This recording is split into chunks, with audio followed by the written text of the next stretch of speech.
Hello, everybody. For those of you who don't know me, it's Bishop Padre Gotulvan, Pat Clifford, and I'm president at the moment of CnaG Boston. And we have another guest speaker today. We have O Neachtain, who is a former member of the European Parliament. He's also one of the actors from the play that was put on last weekend. Well, some of you I know were here for it, some couldn't make it, and some should have been here, but that's okay. We'll catch you the next time. Anyway, I'll turn you over to Sean, and we'll have a lot of fun tonight. All right. All right. I was on stage here on Saturday and Sunday, hence the liquid needed because we used our voice a lot. Now, my name is O Neachtain. I'm from native of Spiddle, County Galway, Spidale, Spiddle, and Spidale, CnaG. That's where I grew up, that's where I still live, that's where I want to live. I wouldn't want to live anywhere else. And as Pat Porrick said, I was a member of European Parliament, but previous to that I was an elected member of Údarás na Gaeltachta, the Gaeltacht Authority. Gaeltacht areas of Ireland have their own assembly, and in '79 we got elected to that assembly. It used to be previously called Gaeltacht Éireann. It's a development authority, bringing industry primarily to the Gaeltacht regions to create work, employment, because without employment, the Gaeltacht regions, and they are the peripheral regions of Ireland, they would just die because, as you know, so many from Spiddle, from Inverin, from all the Gaeltacht areas came to the United States. I was just looking at the Springfield, that's where the Kerry Gaeltacht people went, Dorchester, where the Connemara people went, and so on. So the Gaeltacht Authority was my first elected position, and then Galway County Council. Each county had their own later on, because I was a teacher in Galway, teaching Irish, Gaeilge, and Tyrolas, and Star, history, and hurling. And I was also director of CnaG Boston, and still involved in CnaG Boston in Spiddle, an Irish-speaking college for summer students, which was established back in 1910, and still going strong every summer since. And the students come to the area and stay in local homes and go to the college and speak Irish for 3 weeks, and works very well. And then I remained teaching until the year 2000, so I'm a good while left the teaching scene, and 2002 I became a member of the European Parliament. So I want to explain that briefly first, because it's the European Parliament elections in Ireland. There's 12 elected from all of Ireland. There's 750 members of the European Parliament from all the 28 countries of Europe. 750 members, so there's 12, 13, it varies from Ireland, and that's from the Republic, and 3 from the North. So in 2002 I became a member.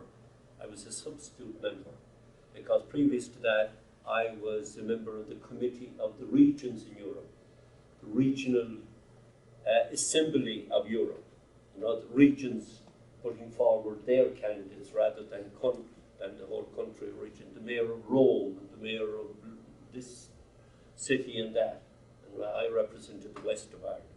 So I became then a substitute member for the European Parliament for 2 years, 2002, 2004. And then in 2004, I was elected on my own right from 9 counties, all the counties of Connacht, the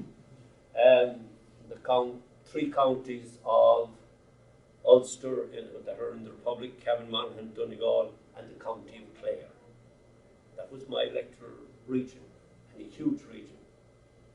And just want to add, in most countries in Europe, you get elected on a list system. In other words, in simple terms, but not that simple, everyone, the party stands, you know, the Conservatives and the Liberals, and they have a list. And if the party gains 16% of the vote, they get 16% of the members in. So if you're in the first line of the list, you get it. But in Ireland, it's very different. Ireland and Malta have direct representation. In other words, you knock at the door, you get the vote. And you can imagine now 9 counties on the door, agus vota a all, níche éasca. So that was a very exciting election because my own party, Fianna Fáil actually, there was a bit of concern that I would not make it, and they were trying to push me aside. And if you saw me in the play, it's not easy to push me aside.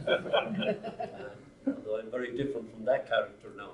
But anyhow, I stood my ground, and I was on the ticket, thanks to the local organisation, more so than the hierarchy in Dublin. And I won that vote, and I was the first elected of the 3 elected in that 9-county constituency. Got over 100,000 votes, which previous to that, I think my highest was in Udaros election was 3,000. So to jump from that to there was enormous, but I did made it. And the European Parliament elections don't attract the same attention in Ireland as a Dáil election, but still they're very important because I was always a Europhile. Do you understand the Europhile? I was since 1972. I think it was my first election that I was able to vote in. I voted for Europe because I was a teacher of history, and to me, Europe is about peace. We know what Europe did in the first half of the last century, 2 world wars and so on, and in the second half, complete difference of peace and tranquility and democracy and so on. Now, don't get me wrong, it's not all perfect. Europe is not all perfect by any means. So how could it? It's just in its infant process, really, because it's only established since the 1950s.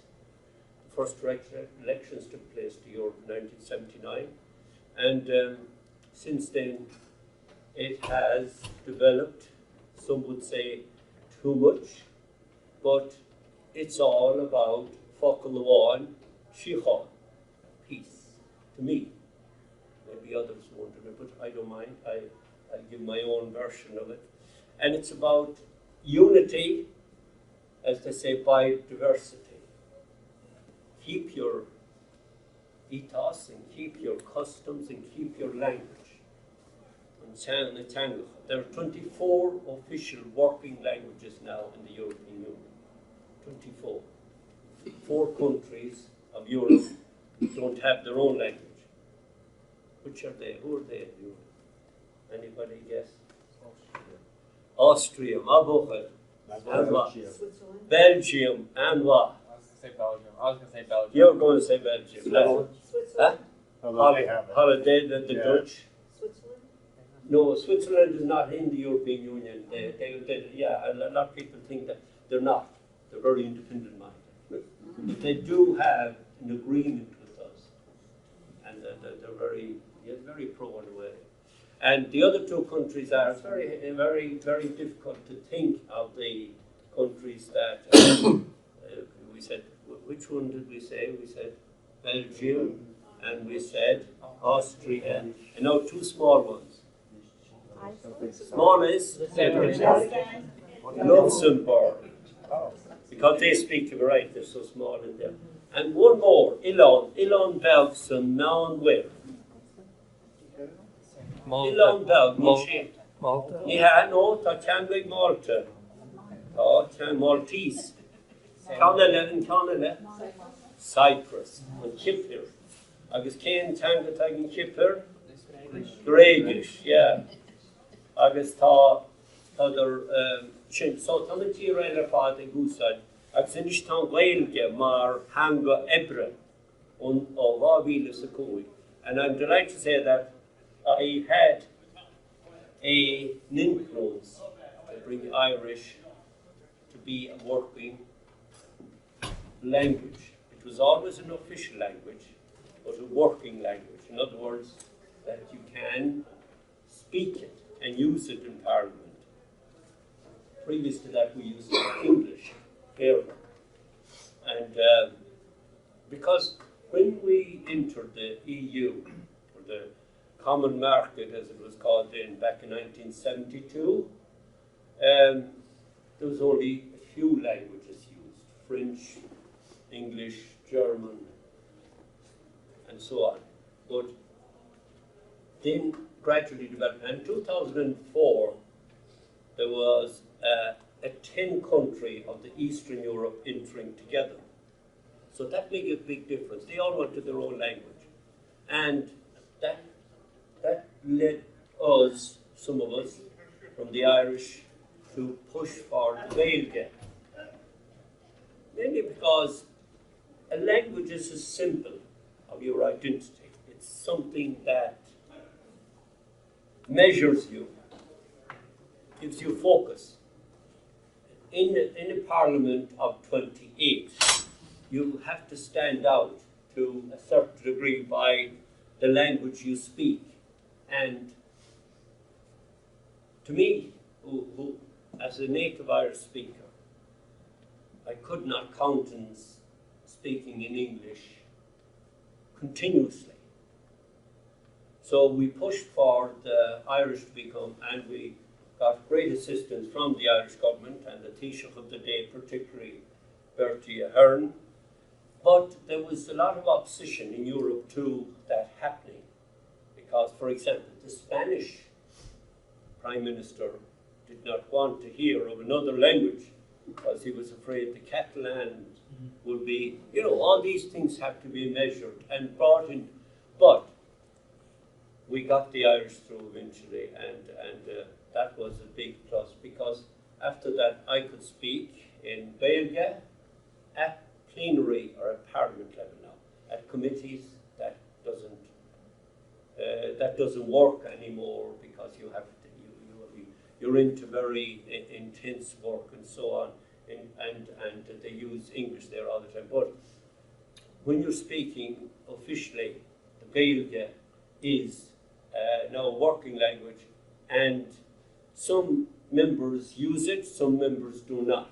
They don't feel confident enough. But it's becoming also a very important facilitator for Irish people who want to work in the EU, in the various institutes of the EU, either in the Council of Ministers, the Committee of the Regions, the Economic and Social Committee, the Parliament itself, or the Commission.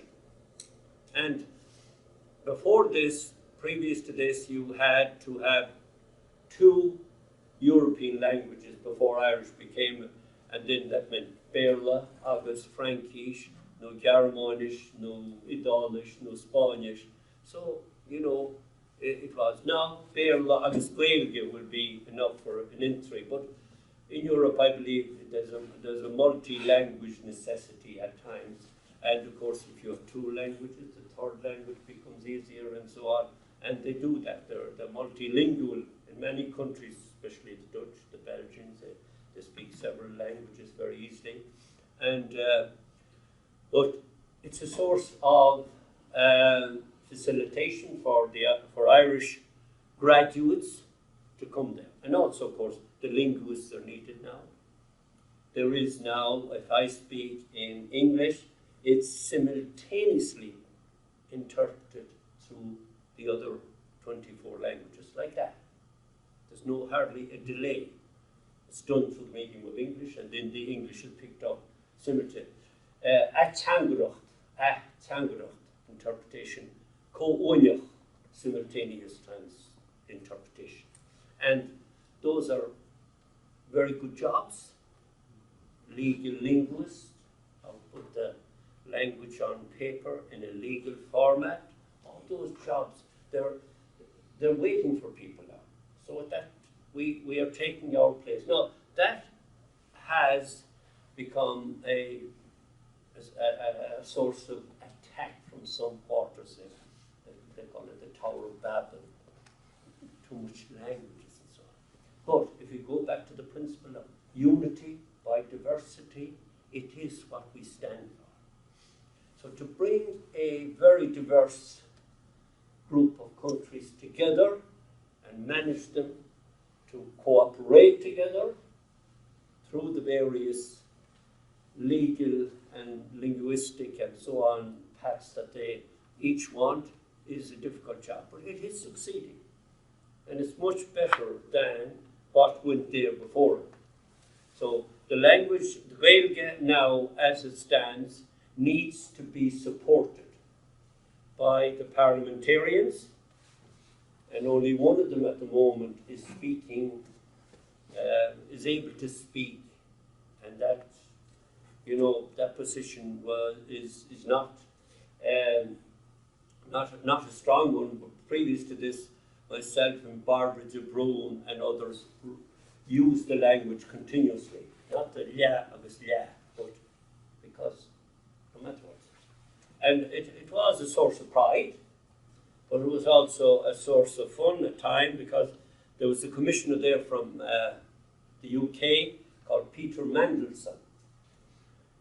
He was Commissioner for Trade, I believe, and I was on the WTO committee at the time, and we used to have night sessions where you'd ask the Commission for a question or two. And of course, I asked as Gaeilge, and Mandelson, when my name was called, he looked and he thought I was going to speak English, but coming from Ireland. But he quickly had to put on the earphones, and I had to repeat what I had said. So I was telling him at the time that he should remember that, you know, that England went through world wars and that they had to be self-sufficient in food and not to give our food policy away to other countries and so on. That was the line. And I said, use the word sassenach. And some Dutch guy down the day, I know that word, he said, sassenach. So again, it establishes an identity with you, and that's what it meant for me. So I was very proud of that, because in 2006, there was, I don't know if it still exists, I haven't heard it since, but some committee in Europe, European League, they call themselves, they picked out the best MEP in each country. And I got the award for Ireland. And they were all amazed why this guy from Connemara got the award, and I didn't delve into it. By the way, my other 11 members did not congratulate me very immediately anyway, maybe sometime after that. But one of the distinguishing factors was the language. That the language establishes you as somebody who has a uniqueness as a member, even though we now have this simultaneous translation, still the language is important.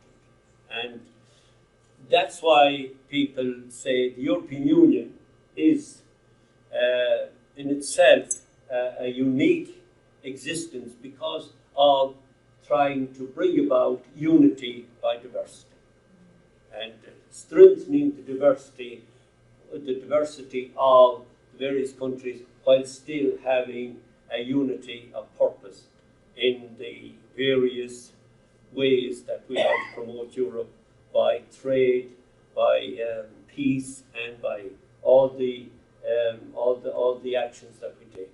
So that's briefly my place in the. So if you want a couple of cash or cash, I'd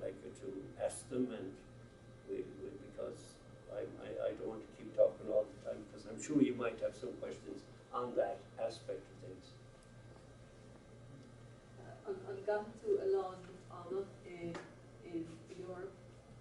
O yn tamsin bhí mé caha cheir a lád an teachtain o de lún o de Dardín nó de híine ag teachtaháile ar an éite lád ag dul timpeall an ní gundé agus ag teachtaháile le hain dínear de dúnaí Chris agus in sin maidin de lún bagaríist in sionin nó gaile bhí airfort agan in naile an tam sin tá sé imihinis so bhí sé an lá a sin an ar fe 7 mbliana ag teacht agus ag imach agus bhí sé an dín I can tell you.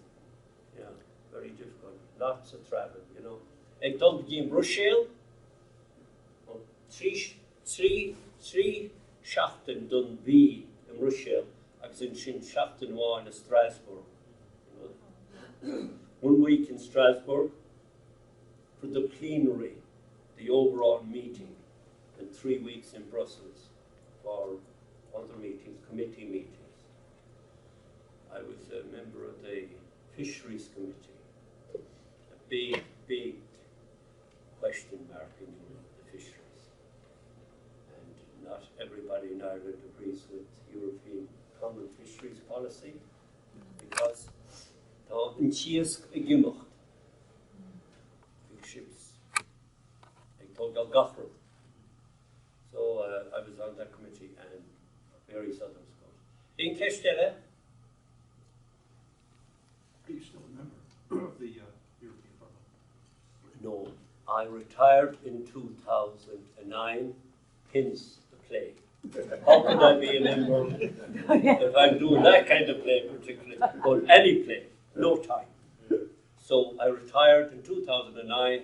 I had 35 years of politics, maybe local, national and international, and that's enough.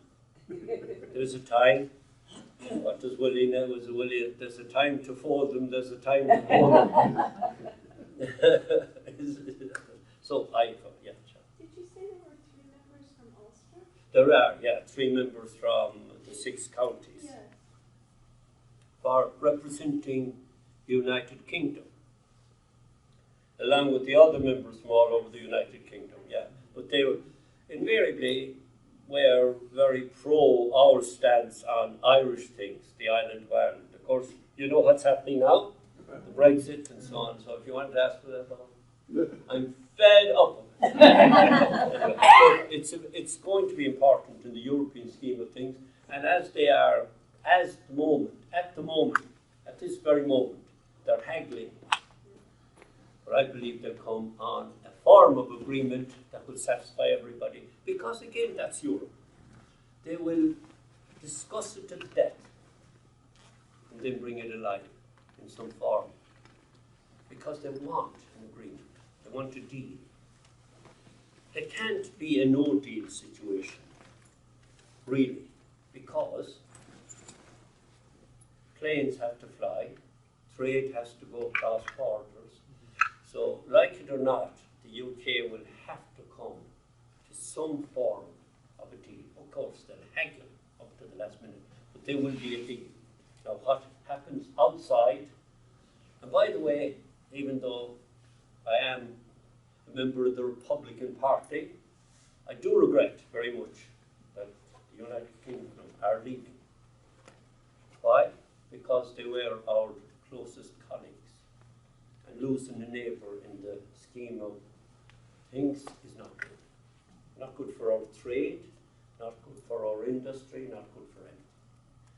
At the same time, I think it was a big mistake on their part, and hope that the day will come when they will knock on the door again, because I can wait. Hopefully, but first of all, we must procure a deal, and then there'll be a 2-year period for negotiating post-primary on trade. An excellent students, excellent marks come up. In other words, they call it immersion, immersion, comes from the tongue.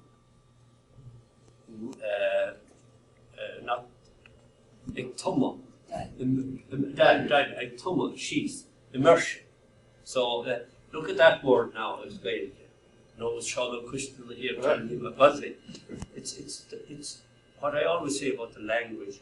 Its ability to form words in its own right, because tomaidechus is immersion. In English, the word immersion comes from being immersed in the language, and being with the language from early on in school, you become fluent and use it and work on it. But then after leaving the primary and the secondary, you have to have an outlet.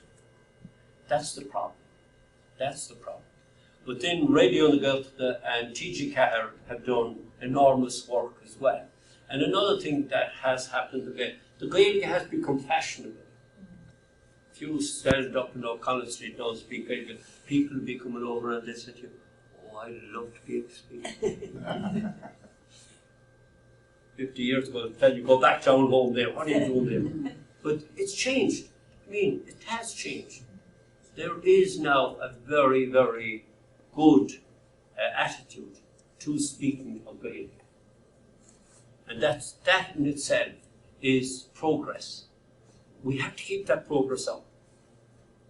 And that's why I think we need to have more communication, not only in Ireland, but across the international sphere of things, because it's important. That's why we were so delighted that we could bring the play, all as Gaelic, all native Irish speakers, to Canton here. It's a symbol of where we are from. You know, even though the play might not be a symbol of where we are at the moment, but it's a symbol of where we are from, and we're delighted to be able to do that. We always, since we started that play back in 2014, we always want to bring it to Boston. Because as we say in Connemara, Boston is our second city. You know, so many of our people came here and did well. Better than the lads who went to London, like Chap Sean Anson and Jerry and Martin and so on. They did better. In Kestelle, Do you speak anything other than Spanish and Irish, or Irish and English? well, I have Italian in my degree. Don't ask me, I haven't a word of it. God, but we had to do it in the Ulster, in the university, for our degree, because you had to have a European language, as well as Gaelic and Sperla. So I picked Italian, because I didn't like French at the time. But when I went to Brussels there first in the Committee of the Region days, 94 or so on, I had to pick up French again. And again you do it because you're immersed more. If you're in a cafe and the waiter has no English, you'll soon learn French. That's the way it is. And we learned a bit of French. The Italian, we did it because we had to do it in there. And of course we had Latin from school, so Italian was not that difficult to pick up. And we only used it for our first year in the Ulster to pass the first year, and then you took on your 3 other subjects to the final degree. So Italian was dropped. But that's this is an interesting thing now. In the present day, when I went to Europe in '94 in the Committee of the Regions, French was the dominant language, by far the dominant language. You nearly had to speak French to become effective. Now the dominant language is English, and they're leaving.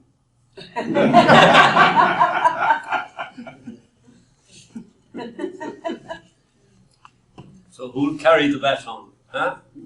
And they all do. All the Eastern European countries that came in, English is their second language. They do English as well. So they speak English at committee stage because everybody wants to be talking to each other because there's more persons. There's only maybe a group of 30 or 40 at each committee.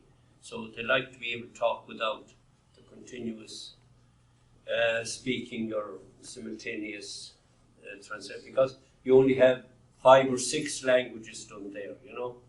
Yeah. In Kestelle, I have a question, but it's very subjective, and you may not have time or an opinion, but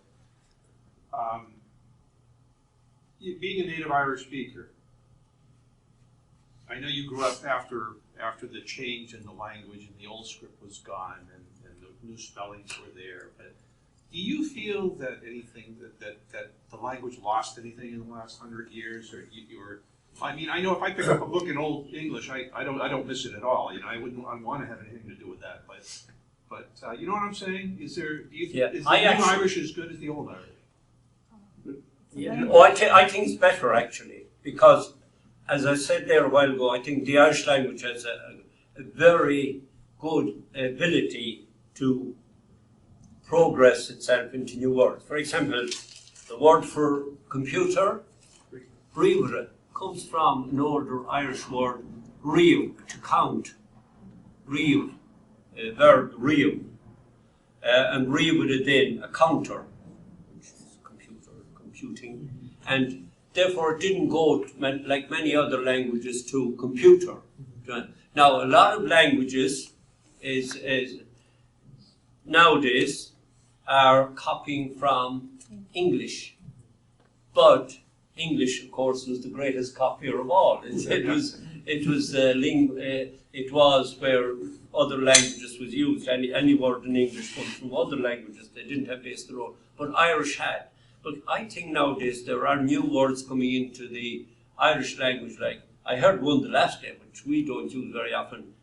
Diagnose, diagnose, to make a diagnosis. Diagnose, you know. I found it strange at first, but then again I said it's not originally English anyway, so you can go about it. But there is a very, very strong ability in the language, in the Irish language, because it was so rich. Going back, the terminology though was very much based on the old Irish ways of working in the field and so on. So it was a bit archaic. So it had to transform itself to adapt to a more modern age. And it has the ability to do that. It will bring into attention, though, that the language is based on other languages, some mainly in English as well, but it has to develop in that way. For example, when I was a member of CnaG Boston, to bring in new terminology which would be mainly associated with industry, promoting industry, investment, I would have to talk on radio on the fisheries and all this on the local radio as CnaG. And a neighbour of mine came home from England and he told me one day, "You were on the radio this morning." I said, "Yes, Pat, what was I talking about?" "I haven't a clue," he said. And I said, "Why am slow?" "You were talking in that new Irish." You get?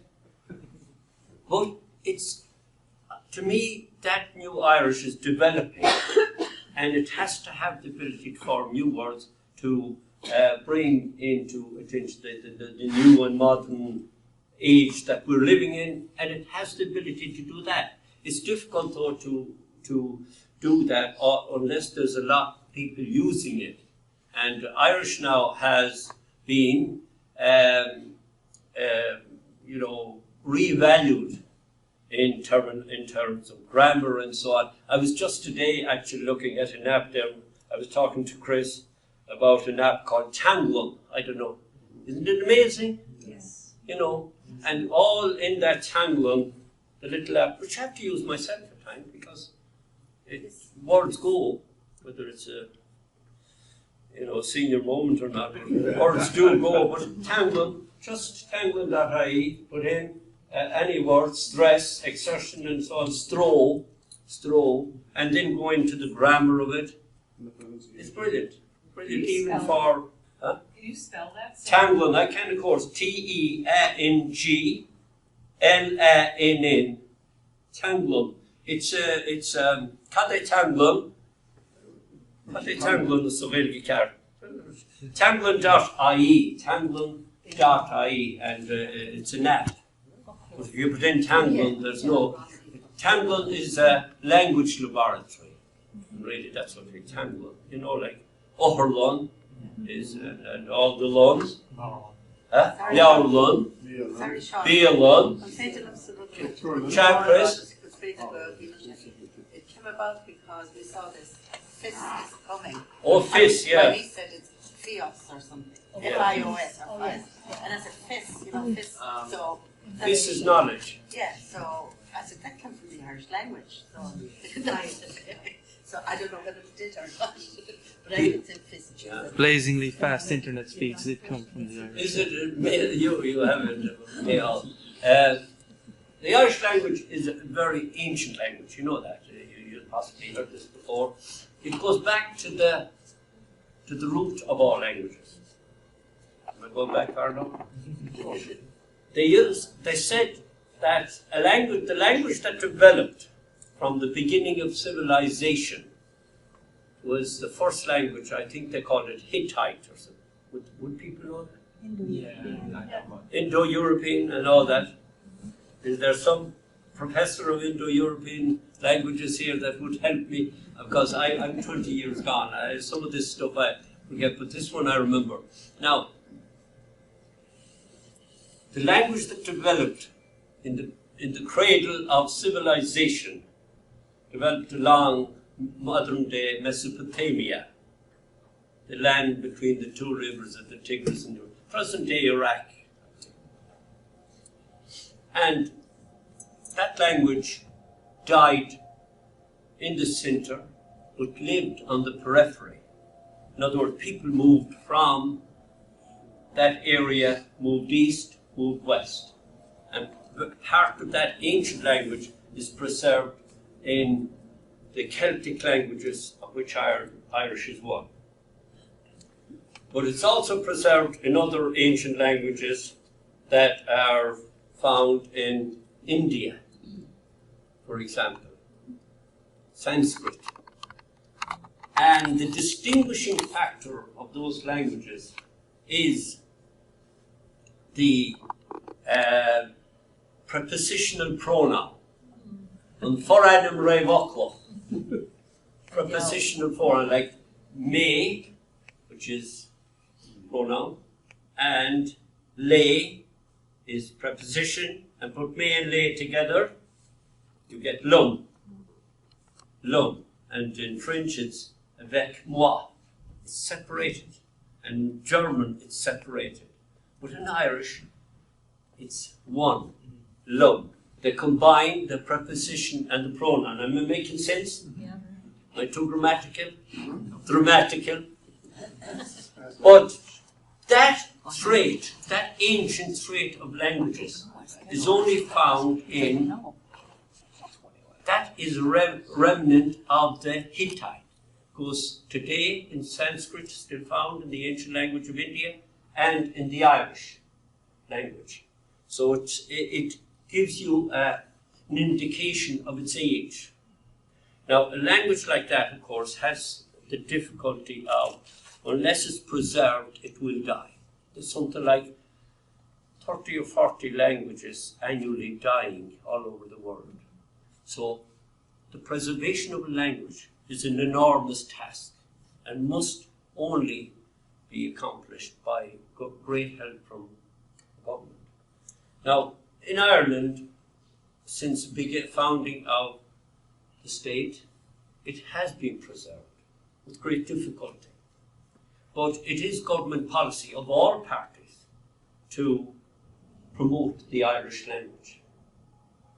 And I believe that that has to be helped more and more. And the only way to do it is through education, through the Gaelscoileann, through the modern methodology of teaching from the infants classes up, like they are doing in the Gaelscoileann, complete immersion.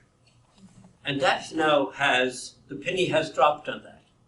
Because previous to this, parents thought, well, if I send my son or daughter to the Gaelscoileann, they'll come out without any knowledge because they're taught through a language they don't understand. Nothing doesn't happen. Colleacht in the Caribbean is an example. And the other girls got the Colleacht in Cork. They come out top in national statistical evidence of ability. So the Gaeilge has a very bright future, I believe, but everyone must play their part. And to do that, it takes an enormous effort and assistance of government. And government must be proactive. Degree of ability, and it was reading cowboy comics. Of course, I only found out after my first exam that you had to use a different English to the cowboy comic English. You had to complete words like ammo to ammunition. Anyway, we found out English is an easy language to learn because it's spoken so much. That's the difficulty with leis an Gaeilge. Níl nóhan daoine á úsáid. Ach na daoine atá ag díre eolam go cheartach an seans acu. Ach níl rud níos fearr mar bhí tú rá, ná dul go dtí an Gaeltacht beidir ar feadh seachtain an Ócáidís agus cuasaí a agró. Tá seán ó cúistil ag déanamh cuasaí halls, muinteras agus roisinge. É sin, tá sé go maith. Tá sé go maith Gaeilge úsáid ar feadh an léi. O Éirí na Gréine go dtí dul faoin na Gréine. Ag úsáid an Gaeilge agus ag déanamh butún. Fólamíonn tú ó bheith. Ag déanamh butún. You learn from making mistakes. You learn. Somebody said you don't know. Of course, and it is a difficult language. I remember one time asking somebody who had 8 languages, fluent in 8.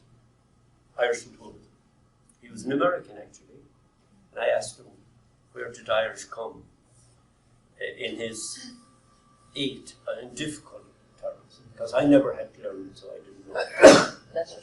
He said, second after Russian.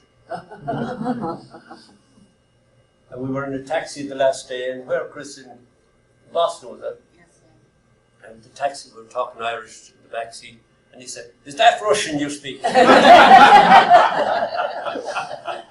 said, how dare you? I don't know what Russian sounds like, but I think it's smoother than Russian. Russian is harsher. Any other questions? Come on now, come on. Keep me going. Cén sa sabar a bhí a dhéanamh agat nuair a bhí tú ag dul timpeall na né chundé? Oh yeah, ag cruinnithe mar seo, ag cruinnithe don pháirtí is mó, an pártí políteachta bhí me lá féinfá. Bhí nach cruinniú éidir cumain as éidir gach, as bhí cruinniú cantar, beidir North Clare agus nach beidir 50-60 duine ste. As nog met de kant van EU, niet nog met de kant van de potholes, naar Bori Bugger, a kant van EU. Maar het is je toch de kant van EU. Agus gachro de raw, came for Shaw, came for Wiltshire. Maar niet een tischen tegen dienen. Dat is je raw kasta. So je moet het dan timpel de hine, de Saharan, agus beter de done. Ik agro krunige. Ach bhíoh mé ag agrú cruinnithe móra, beidir 100 duine le chéile. Maar ní bheadh tú ná, tá náid ró mhór. Agus bheadh muid a caint faoi an Europe. Agus rud eile bhí tábhachtach domsa ná an Gaeilge.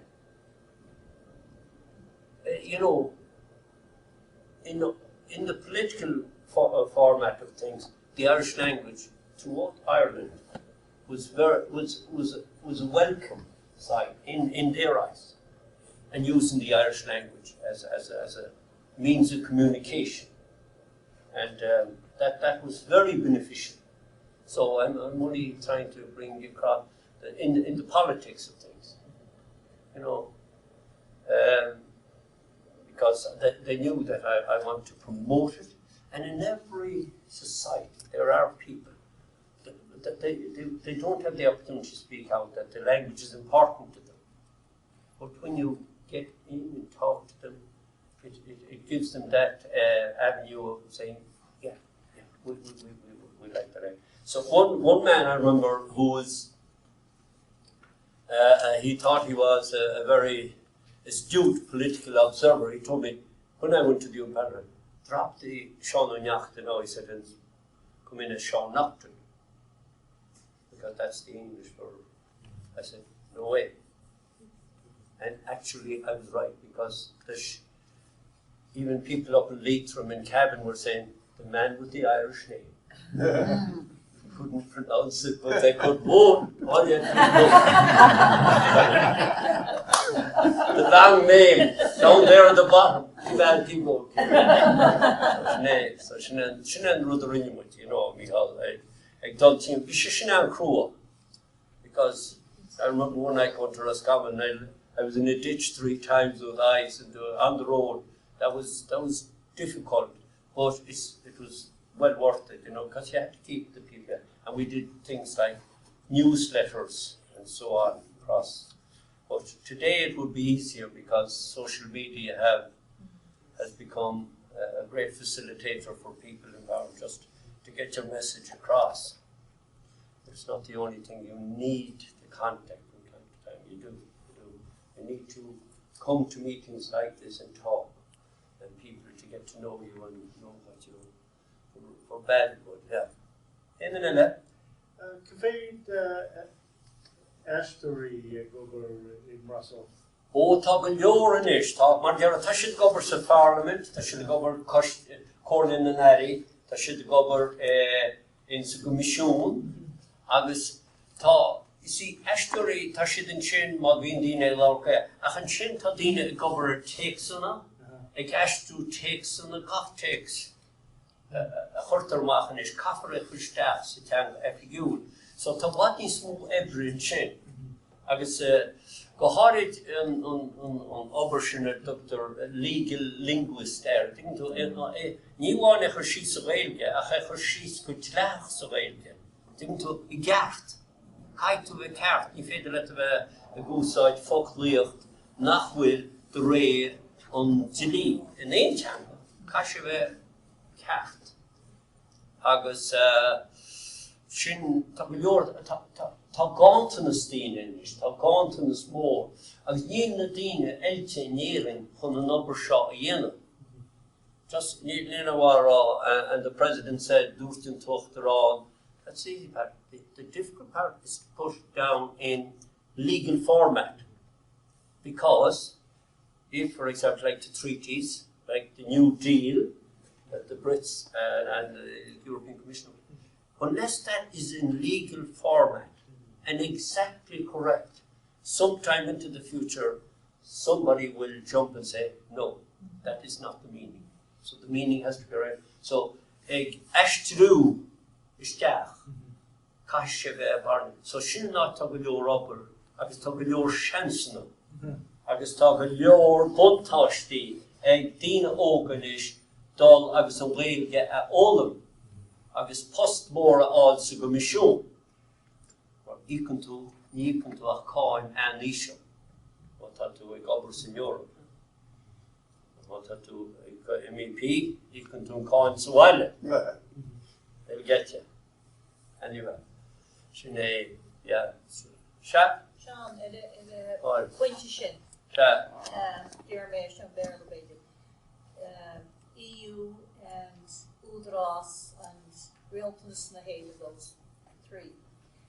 How much are they supporting people, say, in the various Gaeltachts around the country to train them to do that type of work that they could possibly even do remotely from their homes in Donegal or Kerry or Connemara now with remote learning, remote working?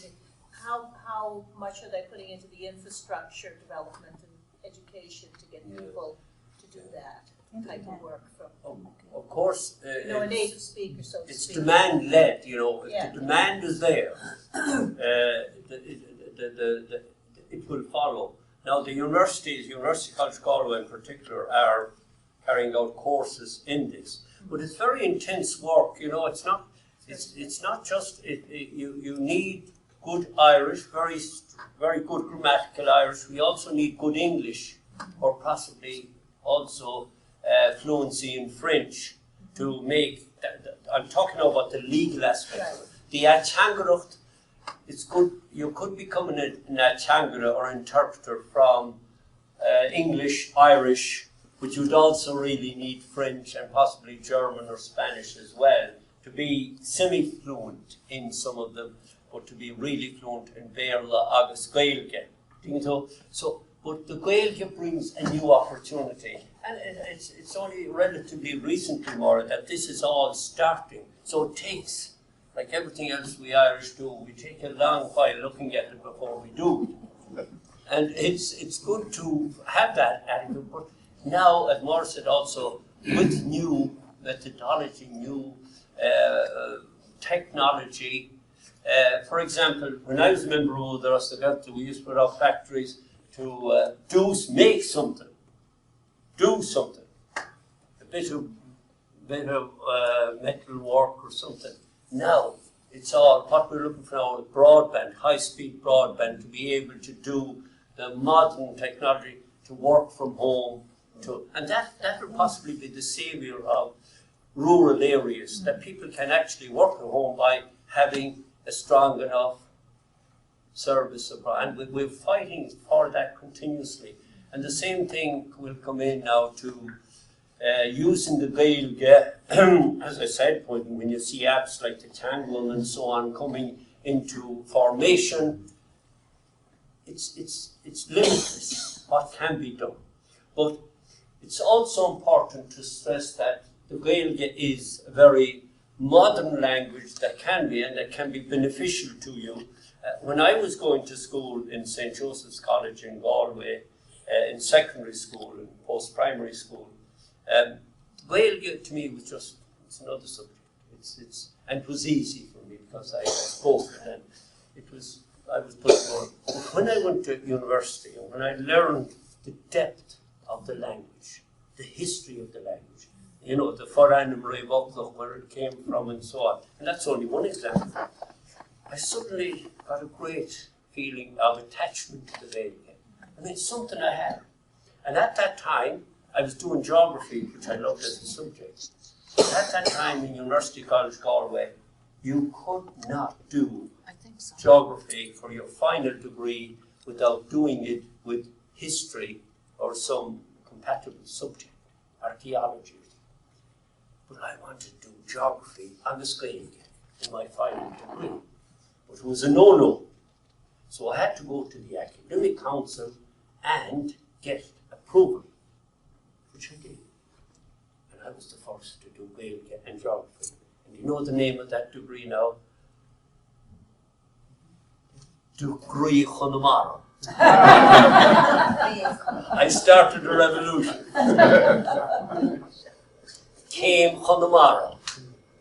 But they are compatible because, anyway, I tried to make them prove a point that they were. But they are, but that's long, they're all doing it now, and it's good. But Maura, I think, as I said there at the beginning, it will take a major effort. Udras Nagelta, to me, is a very, very important organisation for the promotion of the Gaeltacht and the promotion of the Irish language. Because without a Gaeltacht, without people living there, there'll be no Irish language. We have to keep that going. And Udras have been reduced in funds now for some years, and that is a major political worry. Unfortunately, I'm out of that scene and I can't do much more, but I spent 25 years as a member of Udras, elected, and I was chairman of it for 6 years. And I believe it is one of the most positive things that has happened to Gaeltacht, but it has to be kept going, and they have to have funding. And unfortunately nowadays they don't seem to have that approval of funding from the government that they should have. And that's why I emphasise the government must be behind the Irish language. And I believe they are, but it must be more than words. It must be backed up by action and by the polka shot. So I was thinking, while you were talking, what do you think the government can do? You know, you talked about the government having to have policies and commitments, and I see, like, just from my being there, I can see that, okay, the road signs and stuff are in Irish and English, you have the Gael text, but like in a place like Dublin, what is going on there to promote the language, or what can the government do? Still, it's a huge leap forward to have TG Cahir.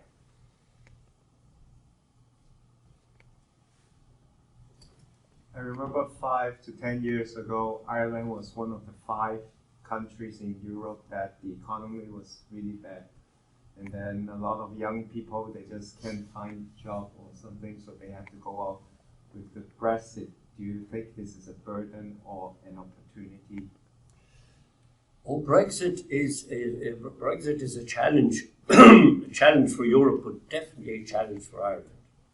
We still export a lot of our produce to, and if that has to be going through customs and extra custom duty and so on, that would have been a very negative impact on our economy.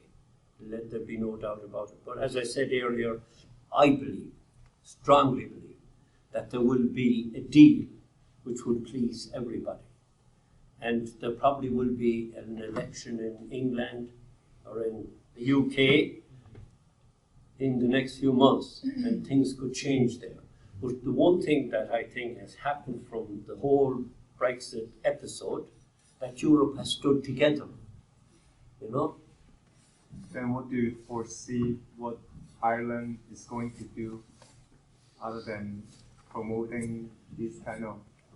Well, Ireland is in the single European market for trade purposes, and that is very valuable to our economy, because our economy now is doing well, even though we went through the recession that was there 10 years ago.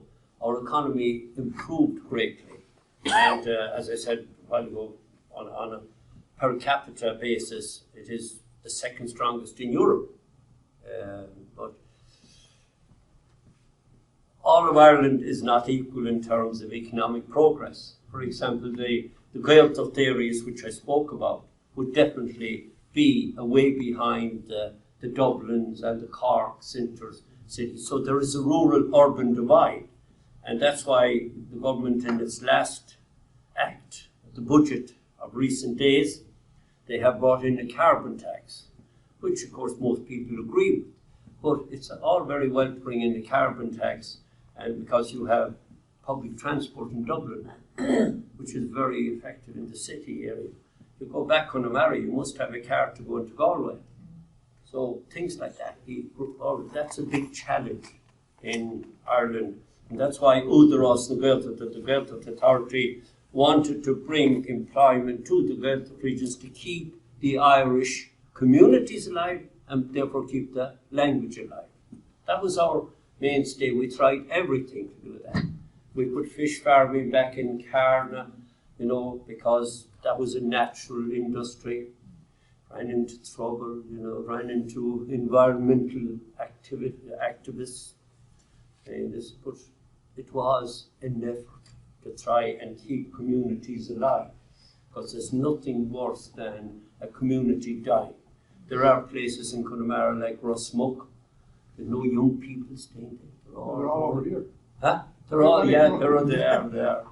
Just one follow-up. So, do you consider having the government and even the education system to really use the Gaelic language?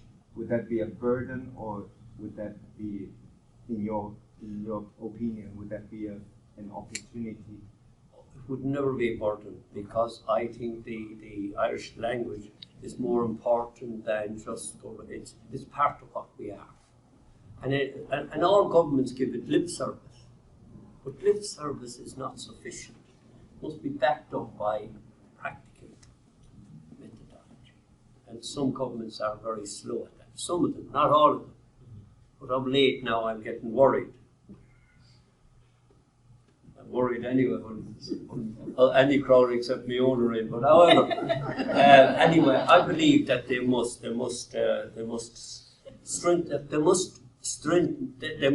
have that urban-rural imbalance taken away. So, because everything now flies. I have to fly out of Dublin nearly. Can't fly from Shannon or Knock because the flights are there, but they're not frequent enough. For example, so we have to go to Dublin nearly for everything. That's why we want to strengthen up Galway as a regional capital. We want to bring a ring round around Galway since I was on the council, which has been blocked by environmental concerns. There's a white cloud growing up in Bushy Park in the door. Oh my goodness. Anyway, shouldn't scale in it. I won't go into that. What's the flower he wants to know? It's called bog cotton. Canamon walnut is protected by EU law, they say. Oh my goodness. Bog cotton. There's thousands and thousands of useless acres of it. Now, I'm not anti-environmental, but look, it's too much restricted. It's another aspect of Europe. Europe brought in environmental laws, and rightly so. But who sent the maps to Brussels? The Irish Civil Service, the Irish government. There's no law that you bring into under the European aspect of things without having to go through the member state for approval. You know, you do the negotiations at European level, but you must be able to protect your own area. But a lot of Connemara now has been conserved by blanket conservation of areas of outstanding amenity and so on. That's fine, as long as it doesn't prohibit my son or daughter to build their house in the Gaeltacht area. What are we going to do? Get them moved out into the cities and the Gaeltacht will die. They should put the same effort into preserving the language as they do to preserving the They do, no. CnaG Boston. That's an example of there's also limestone pavement of which we have thousands and thousands of acres. But when they block a road, the road from Galway back to Clifton, they cannot widen that. Bloody maps are down to the side of the road. Conservation maps. Scandal. Because they send them off to the Irish Civil Service, backed up by some people who are, anyway, kill them. So you could lose the language by conserving the land? You could, by making the land reservation without people. 90% of Connemara, I always argue this point in Galway County Council, 90% of Connemara is conserved anyhow, from nature, from God. Why not leave 10% to the people? I want to live there. Now, and I'm not anti-conservation, I'm not anti-environmental protection. No, that would be wrong as well. But it has to be reasonable. Didn't you? Get too much into politics. I was just going to say, my niece and her husband, when they went to build a house in Inverrone, they had a lot of problems getting planning permission because he kept applying Australia. And whoever he got didn't want to read it in Irish, he wanted to read it in English. And eventually he made his point and actually gave it the planning permission eventually, but he's probably wise because the Irish might have helped him eventually. You know, they said that we cannot turn this fella down because he'll bring the whole language movement on top of it. I think one of the major threats to the Gaeltacht might be sea level rise. Because, of course, 90% of it's on the coast. Yeah, that's true. If that comes to be, if the prophets of climate change are correct, and I must say that there is there's some credibility in what they say, that will happen. Not only the girls that happen down the coast of Limerick, the coast of Clare, all down. What can we do with that? Yeah. Let's we change the man you have here, huh? Something like that. Anyway, you're off my second chin of a you're met out of a chin, toss I go full ding at a tire home, I just ding it on eye, because I shouldn't so. Yeah. Internet, which should sauce to the shin. Wait. Yeah, for my way. For me to my way. I got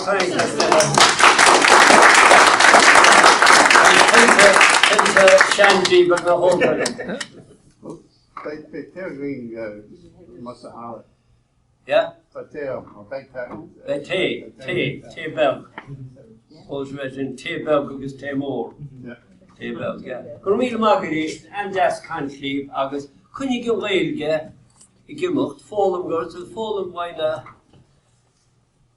ruddy seo agus wain ribere, mar ta me kinti go mai kursi nu vi tacht chun cín, agus ar noi tarle chéile, agus Mihal agus Dina mar sin, y tíoch chun weilge a laucht.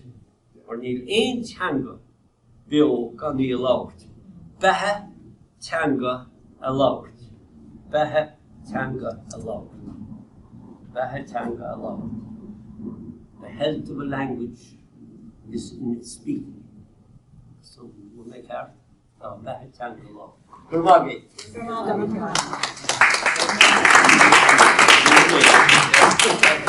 All right.